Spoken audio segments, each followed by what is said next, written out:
staying so late. I want to leave time for audience questions since there's so many of you here and it is late, but I'm just going to set it up maybe by asking you a few preliminary ones. Sure.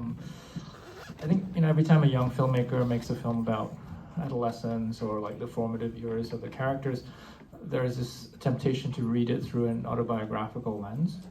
And I'm wondering if that's something we should do or not in this case. It's embarrassingly influenced by my own childhood. I think people who know me will recognize so many of the scenes. I played Jenga in high school as a drinking game, and a close group of like 5 or 6 friends. But I wasn't as rebellious as these kids, I'd say. This is a film that you actually wrote or started writing actually a while back, right? Before you made Opus, before you made your short film. Yeah. Is what ended up on the screen close to what you imagined? When did you actually start?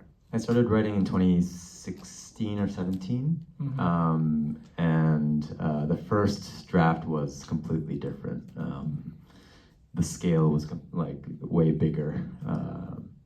There was like a whole arc where Ko joins like a rebel militia in the mountains and stuff, which I cut out in the film pretty early on. Save that for the next film. Exactly. I mean, from the very beginning, the core of the film was the friendship between Yuta and Ko, and the more I realized that, the more shaved off I could shave off like all the excess, and what's on screen now is, I feel like, the most kind of condensed version of that. Mm. I mean, it's not just a film about adolescence, a kind of coming of age, but it's I think very much a film about a political coming of age, or political awakening, or development of a political consciousness. And I'm wondering if you can talk about that aspect of the film. Yeah, I mean, the core of the film, I would say, is the dissolution of the friendship between Yuta and Ko due to Ko's political awakening, and I'm sure a lot of people have these like moments where these awakenings happen, but for me it was really 3/11. So the Fukushima disaster in Japan, the earthquake, tsunami, and then the nuclear disaster for me, which made me kind of open my eyes to these like structural issues of the climate, but also how capitalism works to like bring these infrastructure projects to like rural areas so that urban centers can like use that, and that also led me down the path of researching like earthquakes in Japanese history, and something that was really important for this film is learning about this incident in 1923 in Japan on September 1st, where there was a earthquake called the Great Kanto earthquake that happened. But that resulted in a massacre of Zainichi Koreans. So about 6,000 Zainichi Koreans or more were murdered by bands of Japanese vigilantes, but also police. And it was fueled by this colonial resentment against Koreans that Japanese people had at the time, because South Korea was a Japanese colony. And all these laborers were coming into Japan, both voluntarily, but also some were forced. And I think that kind of repressed resentment really came out during this natural disaster of the earthquake. And so that was the kind of initial, and there's like a really big problem that Japanese politicians, the Tokyo governor, but also people higher up in the government are trying to hide that incident and erase that history. And so really learning about that and researching that was kind of the starting point of thinking about the backdrop of this film. You mentioned that the dissolution of a friendship being the core here, and I'm wondering if, not to get too personal about it, but I mean, since you've already acknowledged the autobiographical element of the film, I'm wondering if this political awakening of yours led to you having to navigate friendships in different ways, or if you would, I don't know if you're comfortable saying how. Yeah, for me it was not in high school, but it was in university, and as I kind of like honed my own politics, and my friends around me also did the same, I definitely had both experience of kind of like pushing people away or like creating distance from myself to my friends, certain friends, but also vice versa, having like a very important friend of mine like cut me off as well due to political differences. And I think like intellectually speaking, I totally understand why those kinds of things like had to happen or why we needed to like part ways for now or something like that. But it still is a really emotionally difficult thing to have to navigate. And right when I was learning about these kinds of incidents in Japanese history, like that, those were the emotional things that were happening in my psyche. And so all of that was kind of like swirling around me in like kind of 2016, 2015, which really is what led me to start writing the script. Okay. Can you say a little bit about, it's very much about these two characters, but they exist within, a larger network of characters as well. And if you can you talk a little bit about just situating them within this ecosystem? Yeah, the main protagonists are Yuta and Ko, obviously, but the three that surround them are equally as important in my mind. And the friend group as like a unit, as almost like a unit of a family, was really my experience of growing up in high school, and kind of having that whole group be together was so important to the social fabric of my upbringing. And each person in that group provides like a very different kind of worldview and perspective on how we see the world. Everyone also comes from different backgrounds and different, both racial and ethnic, but also like economic backgrounds. And for me, like at the time growing up in high school, I was not really political of a person, but now looking back on my time, I really have like the framework of kind of like understanding those relationships within the dynamic of these like structures of society, which I feel like has given me a new perspective on those friendships, but not in a way that would like undermine those relationships that I still have today. And your young actors, can you say a bit about casting and them and working with them? Do they have much experience? So for the main five, everybody but the kid who played Ata-chan are non-actors. They're either, so Sheena, who plays Ming, is a photographer in New York, actually, and the other three were models. But the casting process took a really long time because I decided I really wanted to trust my gut instinct, and so all of the decisions were really like almost like a love at first sight. They would walk in the room and I'd be like, "This is the kid." And then we would check their acting just in case, but they were all really good, actually, surprisingly, and like really natural. And a lot of the times, I don't know, in my experience, like Japanese actors tend to pick up like bad habits through TV acting, but these kids didn't have that at all, so it was like a really nice, like almost like a blank slate. But then I would talk to them, and a lot of them ended up having or sharing similar aspects of their own lives with the characters. So yeah, like for example, the kid who plays Ko, he recently, at that time, discovered that he was part Korean.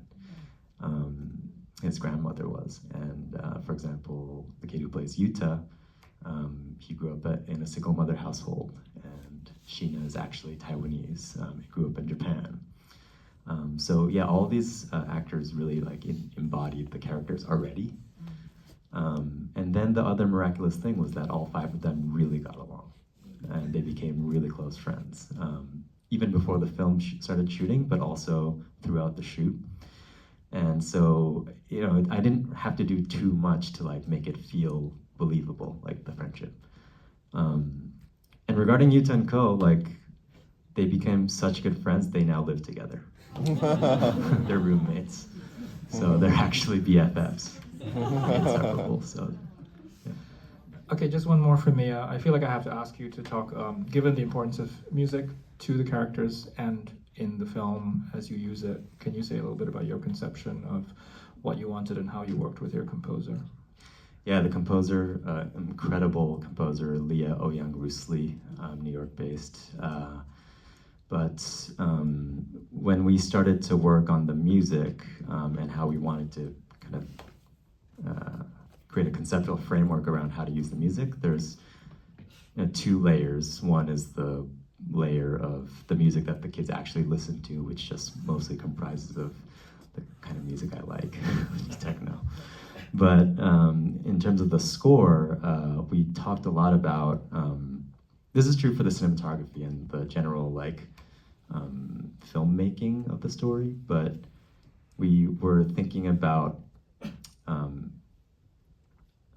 what if Yuta and Ko were like our age, so I'm 33, but like what if they were 33 reminiscing about their high school times? And so the camera, but also the music, we really thought about like, for this scene, would that be like a sad scene? Or if they remembered this knowing that their friendship maybe has ended, would it still be, maybe it would be more melancholic than happy, you know? So we had this kind of distanced perspective that we approached the music with, which I think what creates like an interesting dissonance with what's actually happening on screen sometimes. Can you say a bit more about how that idea would inform camera work? Yeah, so we really thought about like... And we should say your collaborator, Bill. Bill Kirsten, yeah, amazing. You've worked with on several films now. Yeah, actually all of the films that came to this festival. But for camera work, it's all about perspective, right? So it's like, how would these characters remember this episode in their lives? And so for the like fight scene, for example, it kind of is shot like in a really elliptical way, where like suddenly they're just in the heat of the fight. And I feel like I've had the experience where I'm like in a fight with somebody and have no idea how it got this heated all of a sudden, but we're here. But then in the next moment I remember is that it's like super calm and no one's talking. And so those are the kinds of like exercises we did to think about how we can construct the scenes with the camera. All right, I think we're going to take some questions from the audience, and we do have a microphone. Yeah, let's start over here.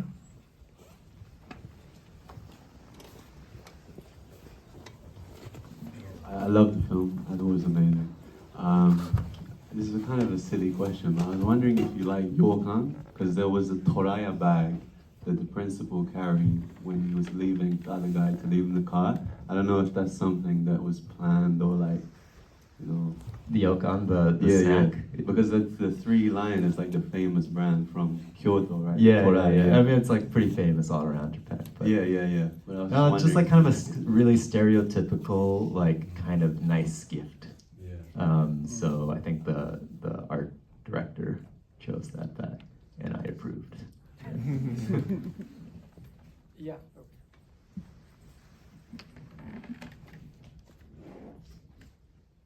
Thank you. One of my favorite moments in this film is when the student decide to go with the sitting with the principal or not to go there. And really impressive is the Ko moment. He decided like not to go there immediately, but come back later. I think it's a moment about to be or not to be.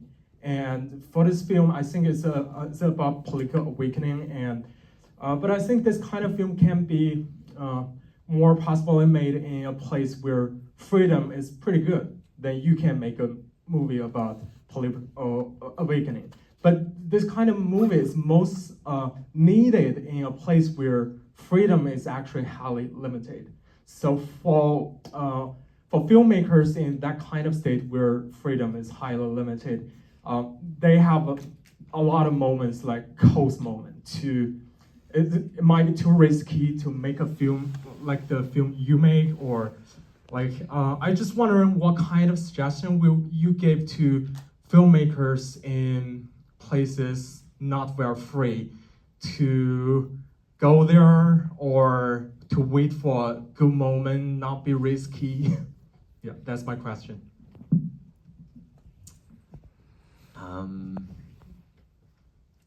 don't know. I think it really depends on the context. Actually, I was just in China with the film at the Pingyao Film Festival, and surprisingly passed censorship. And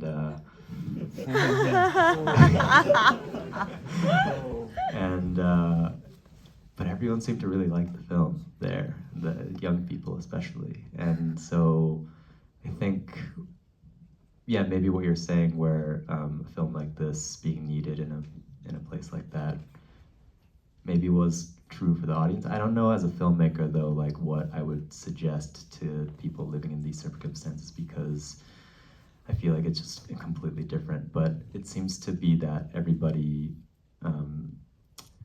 if you have the will, like people kind of find the way. I've heard about stories of people making films in like a house arrest, you know, getting their film out on a USB and a birthday cake to Cannes and stuff like that.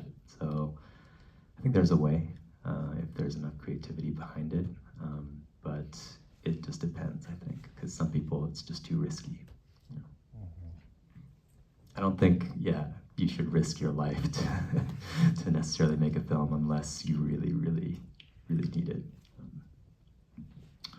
Yes, right here.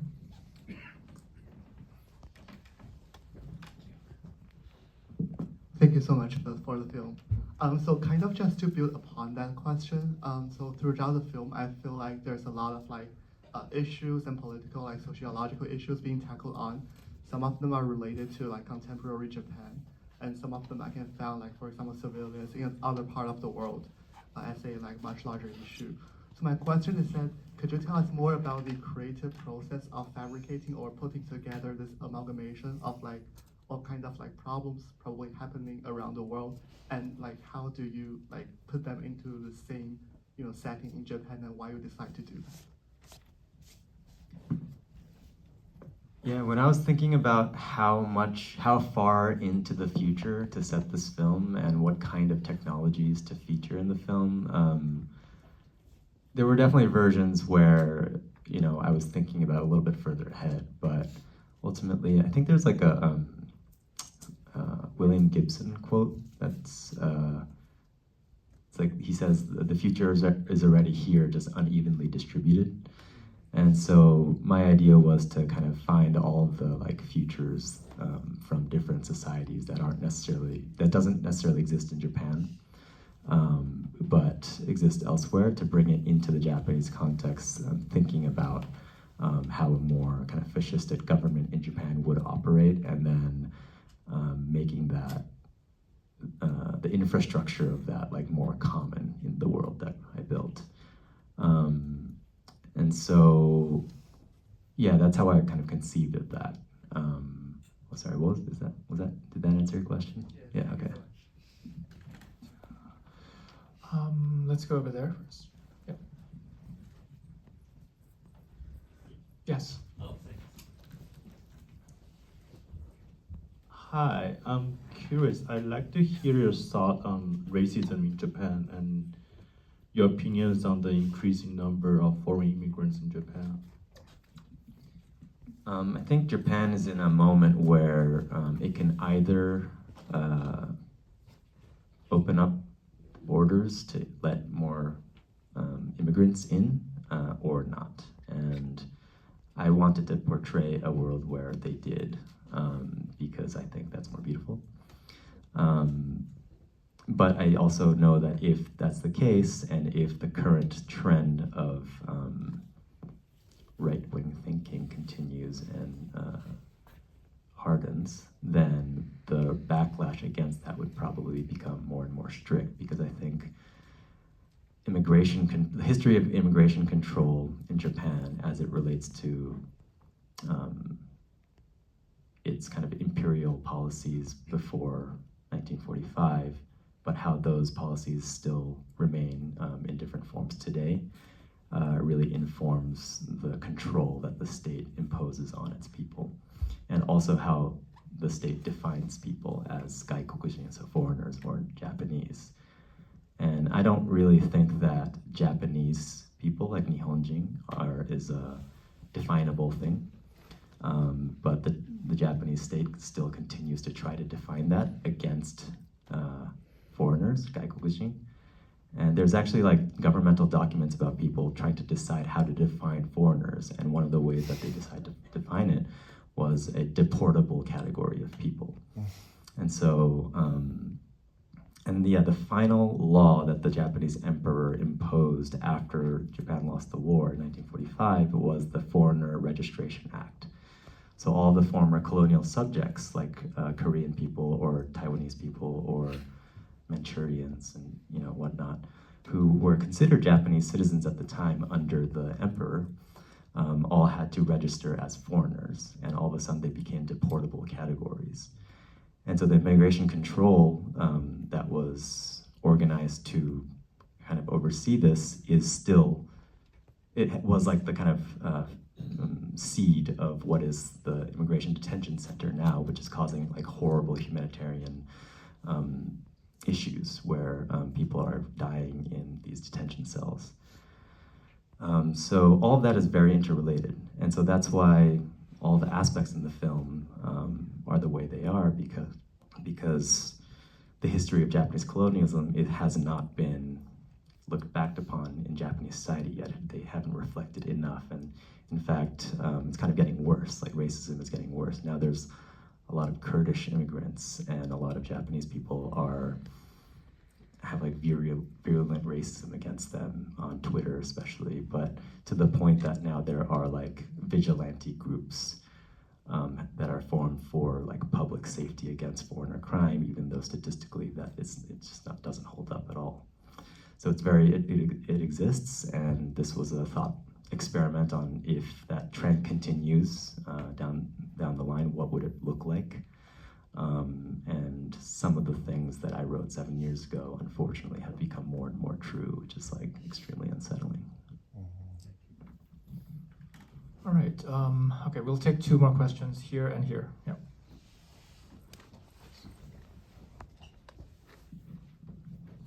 Hi. I was just wondering if there were any scenes you wish, or political themes you wish you had explored and sort of like kept in the movie, and can we get a peek of your next project? Thank you. Political themes that I wish I explored more. I don't know. I'm not sure. I'm kind of interested. So there was a version of the film where, I tried to make the dialogue of the leftists as believable as possible, like in the scene where they're drinking, or even in the sit-in scene where the kids are kind of talking at the principal. And in the service of realism, I wrote a version where it's like they're kind of speaking about theory and like Marx and stuff like that. And I wrote it and I read it, and it turned out it was extremely boring, because the way leftists speak are kind of boring sometimes.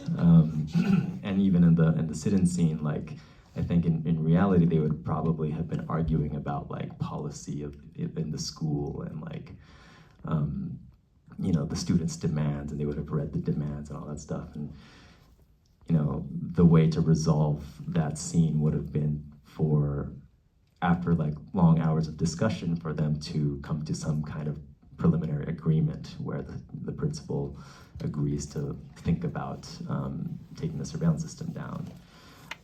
But then again, I wrote that and it turned out it was extremely boring. And so I want to kind of explore if there are really engaging ways through these like battles of dialogue that these fights, like political fights, basically could be resolved. That would be interesting to try to do. Next project. I'm not 100% sure yet, but I like comedy. I like humor. I love filmmakers like Ernst Lubitsch, who has this like really light comedic touch to their films, and something like that would be nice. And last one here for you.